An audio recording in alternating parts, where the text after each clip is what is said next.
नमस्कार साथियों, जैसा कि आप सामने स्क्रीन पर देख रहे हैं, शिक्षक भर्ती अभ्यर्थी 29 से करेंगे आंदोलन। तो यह आज के अमर उजाला 21 अगस्त की जानकारी है और यह जानकारी उत्तर प्रदेश के ज्यादातर सभी अखबारों में प्रकाशित की गई है।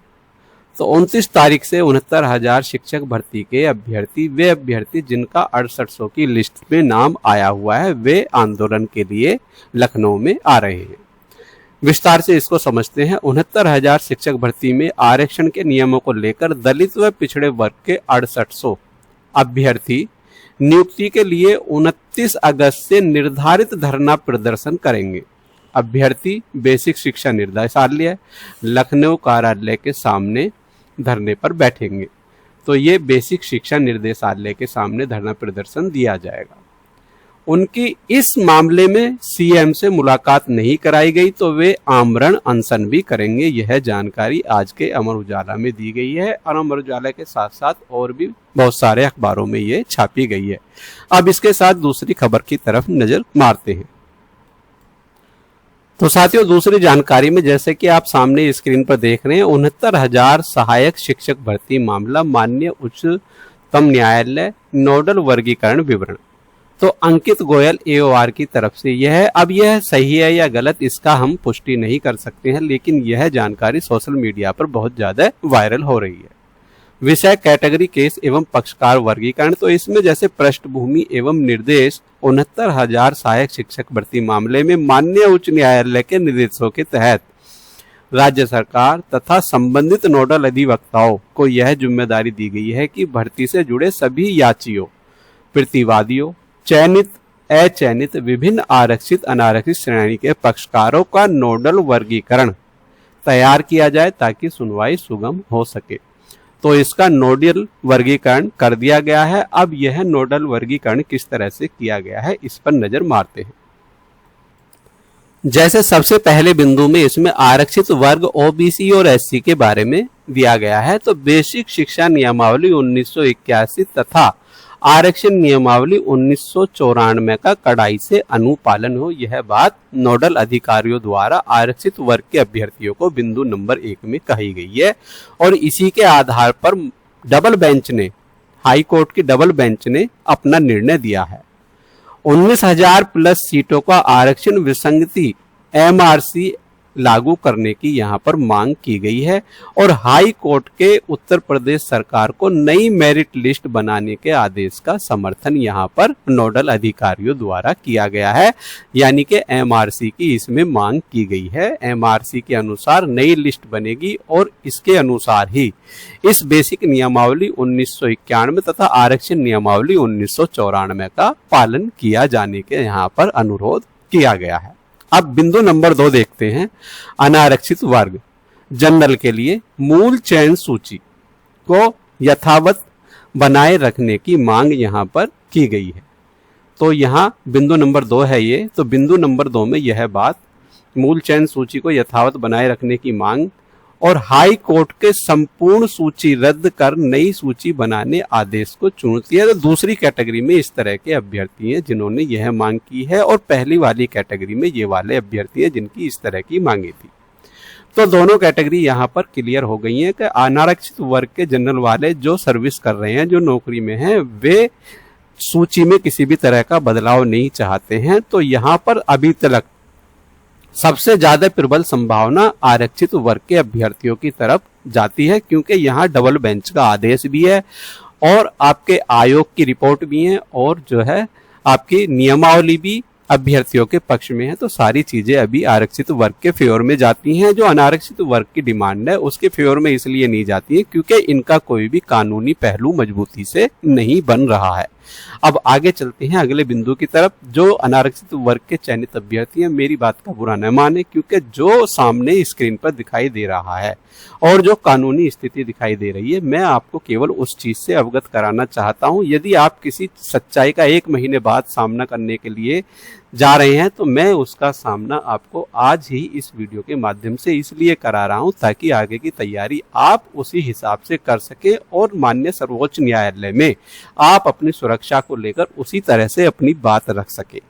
अगले बिंदु की तरफ चलते हैं। जैसे हाई कोर्ट में संपूर्ण सूची रद्द कर नई सूची बनाने का आदेश। चुनौती और ओपन कैटेगरी सीटों पर कट ऑफ एवं मेरिट से संबंधित आपत्तियां। तो यहां एमआरसी के सिद्धांत को लागू न किया जाए, इसलिए यहां पर आपत्तियां दर्ज की गई हैं यूआर की तरफ से, और ज्यादातर जितनी भी नई आईए डाली गई हैं उसमें ज्यादातर इसी तरह की मांग की गई है। सामान्य वर्ग के अचयनित प्रभावित अभ्यर्थी, तो यहां पर बिंदु नंबर 2 में ये सारी बातें हैं। बिंदु नंबर 3 की तरफ आते हैं। बिंदु नंबर 3 कहता है कार्यरत चयनित अभ्यर्थी पूर्व में चयनित होकर विगत वर्षों से सेवा दे रहे अध्यापकों की नौकरी की सुरक्षा, यानी कि जो 69,000 शिक्षक भर्ती में यूआर श्रेणी के अभ्यर्थी चयनित हैं और एमआरसी का सिद्धांत लागू होता है तो उन्होंने अपनी सुरक्षा की यहाँ मांग की है। तो तीसरी श्रेणी के इस तरह के अभ्यर्थी हैं, और ये तीनों श्रेणियों के बारे में हमने अपने पहली वीडियो में सारी चीजें क्लियर भी कर दी हैं। तो इस तरह के हमारे 3 बिंदु यहाँ भी बन रहे हैं। यदि यह जानकारी सोशल मीडिया पर सही है तो ये आगे आने वाले समय में 8, 9 और 10 सितंबर को एक नया सवेरा लेकर आने वाली है। तो इसमें बिंदु नंबर 2, नई सूची से वर्तमान में कार्यरत शिक्षकों के प्रभावित न होने की मांग की है। यानी कि यदि नई सूची बनती है तो इससे जो पूर्व में चयनित अभ्यर्थी हैं वो प्रभावित न हो, इस तरह की व्यवस्था यहाँ पर की जाए। अंतरिम संरक्षण एवं सेवा निरंतरता हेतु इंटरवेनर आवेदन भी यहाँ पर दिए गए हैं। जो आईए दी गई हैं वो इसीलिए दी गई हैं ताकि इनको अंतरिम संरक्षण दिया जाए, क्योंकि इनकी कोई गलती नहीं है। सरकार ने जैसे जैसे अपनी भर्ती प्रक्रिया को आगे बढ़ाया, ये उस भर्ती प्रक्रिया में प्रतिभाग करते रहे और प्रतिभाग के अनुसार ये नियुक्ति के हकदार बनते चले गए। तो यहाँ इनकी कोई गलती नहीं है। तो यहाँ माननीय सर्वोच्च न्यायालय इनको सरकार द्वारा समायोजन करने या अन्य कोई रास्ता निकालकर विकल्प तलाश सकता है। एमआरसी भी लागू होगा और एमआरसी से प्रभावित होने वाले अभ्यर्थी जो पीड़ित हैं उनके भी समायोजन की बात यहाँ पर रखी जा सकती है। बिंदु नंबर 4 कहता है शिक्षा मित्र एवं विशेष श्रेणी भारांक तथा कट ऑफ अंक में छूट संबंधी याचिकाएं भी इसमें आई हैं। विशेष परिस्थितियों वाले अभ्यर्थियों को राहत देने के लिए यहाँ पर अभ्यर्थियों द्वारा मांग की गई है, जैसे शिक्षा मित्र हैं और संघ एवं विशेष राहत याचिका इनकी तरफ से दी गई है। तो ये शिक्षा मित्रों की भी एक अपनी अलग डिमांड है जिन्होंने अपनी एसएलपी या आईए के माध्यम से इसकी मांग की है। इसके बाद राज्य सरकार व पीएनपी 5वां बिंदु समग्र आंकड़े एवं श्रेणीवार कट ऑफ सुप्रीम कोर्ट के समक्ष प्रस्तुत करना, यानी कि राज्य सरकार जितने भी आंकड़े हैं जो कट ऑफ है श्रेणीवार उसको सुप्रीम कोर्ट के सामने प्रस्तुत करे। तो इससे भी 5वें बिंदु से भी एमआरसी की प्रबल संभावना बनती है। चयनित प्रक्रिया के विधिक अनुपालन एवं पदों के समायोजन की स्थिति को भी यहाँ बताने के लिए कहा गया है। तो यहाँ पर ये भी बिंदु आपका एमआरसी की तरफ इशारा करता है। इसका भी समाधान एमआरसी के द्वारा ही हो सकता है। उत्तर प्रदेश राज्य सरकार एवं परीक्षा नियामक अधिकारी के लिए यह बात लिखी गई है। तो राज्य सरकार के लिए ये 5वां बिंदु बनता है। तो ये सारे बिंदु हमने एक एक करके आपके सामने इनका विश्लेषण किया है। आगे दिया गया है उच्चतम न्यायालय आधिकारिक पोर्टल सुप्रीम कोर्ट की आधिकारिक वेबसाइट पर स्पेशल लीव पिटीशन एसएलपी या डायरी नंबर दर्ज करके लिखित सबमिशन एवं नोडल चार्ट डाउनलोड किया जा सकता है। नोडल अधिवक्ता, पैरोकार, नोडल अधिकारी अंकित गोयल, एओआर तथा मुख्य पैरोकारों द्वारा माननीय न्यायालय में प्रस्तुत किया गया वर्गीकरण डेटा अभ्यर्थियों के अधिकृत और विधिक समूहों के माध्यम से भी सुलभ कराया जा सकता है। तो यह जानकारी यदि सत्य है तो यह बहुत अच्छी जानकारी आपके सामने आई है, लेकिन अभी इसकी पुष्टि नहीं हुई है। पुष्टि होना बाकी है। पुष्टि भी 1 दिन, 2 दिन, 3 दिन में आपके सामने हो जाएगी। यह जानकारी हमें कल शाम मिल गई थी, लेकिन पुष्टि करने की वजह से हम इसको आपके सामने नहीं ले पाए।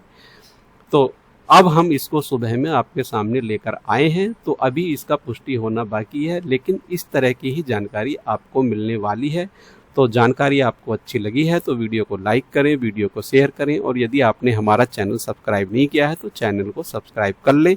मिलते हैं इसी तरह की नई अपडेट और नई जानकारी में। जय हिंद, जय भारत, धन्यवाद साथियों, आपका दिन शुभ हो।